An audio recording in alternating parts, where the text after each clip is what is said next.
안녕하세요. 미추홀 노인복지관 수지침 강사 선귀임입니다. 그동안 잘 지내셨지요? 오늘은 수지침 교실 14번째 시간으로 좌골신경통에 대해서 알아보고 치료하는 방법, 예방하는 방법을 알아보겠습니다. 자, 이제는 좌골신경통이란 무엇인지 알아보고 가겠습니다. 좌골이라고 하는 것은 의자 혹은 바닥에 앉을 경우에 닿는 엉덩이 부분을 말합니다. 좌골신경은 허벅지 뒤쪽부터 종아리 발끝까지 이어진 우리 몸에서 가장 굵은 신경을 말합니다.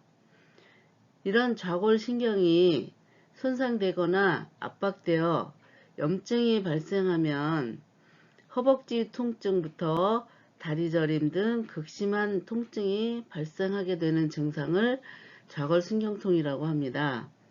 좌골신경통의 경우에 흔히 발생하는 통증으로 남녀 구분 없이 발생할 수 있는 그러한 질환입니다.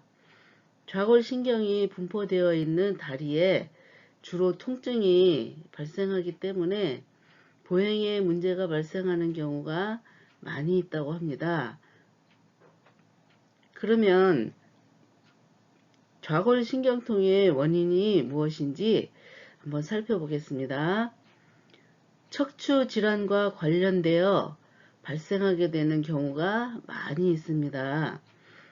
허리 디스크, 척추관 협착증, 척추 분리증, 아마 이런 말씀들은 많이 들어보셨을 거예요. 어르신들 대부분이 이런 허리 디스크나 척추관 협착증, 척추 분리증 등이 많이 발생을 하고 있는데요. 허리 디스크의 영향으로 인해서 발생하는 경우가 90% 이상이라고 합니다. 허리 디스크는 병변 주위가 요추 4번, 5번에 있는 경우가 가장 많이 있습니다. 또 척추의 이상은 요추 아래 위치하고 있는 천추의 문제가 좌골신경통의 주요 원인이라고 합니다. 천추 문제로 발생한 경우에는 엉덩이에서부터 허벅지 뒤에 또 무릎 뒤쪽, 종아리 뒤쪽을 타고 내려가면서 발꿈치 통증으로까지 이어질 수 있습니다. 또 척추관 협착증은 좌골신경통의 원인이 될 수가 있는데요. 인대가 비대해져서 척추뼈 속에 신경이 지나가는 길을 좁아지게 만들고 또 그 신경을 눌러서 생기는 허리 통증을 말합니다. 그러면 좌골신경통의 증상에는 무엇이 있는지 한번 살펴볼까요? 네, 좌골신경이 지배하는 허리나 우리 그 엉치 부위, 허벅지 뒤에 종아리, 또 발의 통증이 있을 수 있고 통증과 함께 화끈거리거나 저린 느낌, 또 감각의 저하와 힘이 빠지는 증상 등이 있을 수가 있습니다. 또 다른 증상은요, 엉덩이, 허벅지, 종아리, 발 등의 신경 증상이 생기는 것을 말합니다.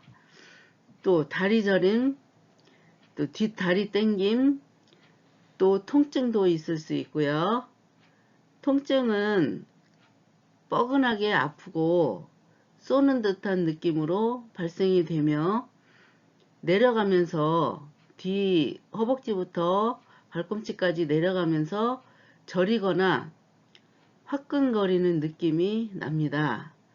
그리고 허리를 구부릴 때, 다리를 움직일 때, 또 기침할 때, 재채기 할 때 통증은 더 심해진다고 합니다. 그러면 좌골신경통의 예방 방법에는 무엇이 있는지 한번 알아보겠습니다. 평상시에 운동을 규칙적으로 해 주어야 하는데요. 스트레칭을 통해서 쌓여있던 긴장감을 풀어주는 것이 좋고, 꾸준히 하면서 혈액순환이 잘 될 수 있도록 해야 하는 것입니다. 또 흡연을 하는 사람은 금연을 하시는 게 좋고요. 또 걷기 운동이나 스트레칭을 하는 것이 좋습니다. 스트레칭은 우리 몸을 늘려준다는 것인데요. 예를 들면 팔을 이렇게 올려주시고 늘려주시고 또 다리를 쭉 뻗어서 이렇게 늘려주시는 그런 것을 해주시면 되고요. 또 허리가 안 좋을 때는 허리를 양쪽으로 이렇게 늘려서 스트레칭을 해주는 것을 말합니다. 또 평소에 올바른 자세를 유지하는 것이 중요합니다. 그러면 좌골신경통의 치료 방법이 어떤 것이 있는지 한번 보겠습니다. 좌골신경통을 유발하는 요추, 천추, 신경의 추간판 탈출증, 척추관 협착증의 치료나 좌골신경의 압박으로 인해서 염증을 유발하는 근육을 치료하는 것입니다. 요통과 함께 하지의 통증이 함께 있을 경우에 이것의 원인이 무엇인지 잘 감별해서 질환에 따라 치료하는 것이 아주 중요합니다. 신경 압박이 있음에도 치료를 받지 않고 지낼 경우 하지의 감각이 소실 없어지는 거고요. 근력 약화와 함께 근육 위축 등의 증상이 발생할 수 있으므로 전문가를 찾아 증상을 이야기하고 적절한 치료를 받는 것이 매우 중요합니다. 그리고 갑작스런 하지가 약해지거나 대소변 장애의 경우 신경외과 쪽으로 응급 상황으로 수술적 치료가 필요할 수가 있습니다. 심하지 않은 경우 우리가 좌골신경통을 치료하거나 예방할 때는 수지침으로도 증상을 완화할 수가 있습니다. 그러면 수지침으로는 어떻게 치료를 할 수 있는지 한번 알아보겠습니다. 여기 보시면은요, A1번, 여기는 생식기죠. 그리고 A5번, 6번, 8번, 여기는 복부예요. 그리고 A12번은 위장, A16번은 심장, 그리고 A22번은 대장, F19번은 비장, 그리고 J23번은 신장 쪽입니다. 그리고 보시면 상응점이라고 되어 있고요. 5번째 손가락 끝에서부터 쭉 손목 쪽으로 올라와서 이 부분이 좌골신경통의 상응점입니다. 그러니까 대장 쪽, 우리 허리 쪽에서부터 이렇게 쭉 내려가서 팔, 다리, 허벅지, 종아리, 발, 발뒤꿈치까지 이렇게 상응되는 부분을 자극을 시켜주시면 증상을 완화할 수가 있습니다. 그리고 오른쪽 손, 그림을 보시면 손등이거든요. B1번은 생식기 부분이고요. B7번, B19번, B24번, 그리고 I2번까지 이렇게 해주시면 등 줄기를 쭉 이렇게 자극을 해주는 것이거든요. 그리고 I20번, M19번도 이렇게 자극을 주시면 좋을 것 같고요. 또 보시면 여기도 손등인데요. 새끼손가락부터 쭉 올라가시면 여기 발가락부터 발가락 끝부터 쭉 올라가서 M16번까지 이렇게 19번까지 이렇게 올라가시면 이곳이 좌골신경통의 상응점입니다. 여기가 허벅지 부분이고요. 여기가 종아리 부분이고 여기가 발끝 부분이에요. 이렇게 자극을 해주시면 증상을 완화시킬 수가 있습니다.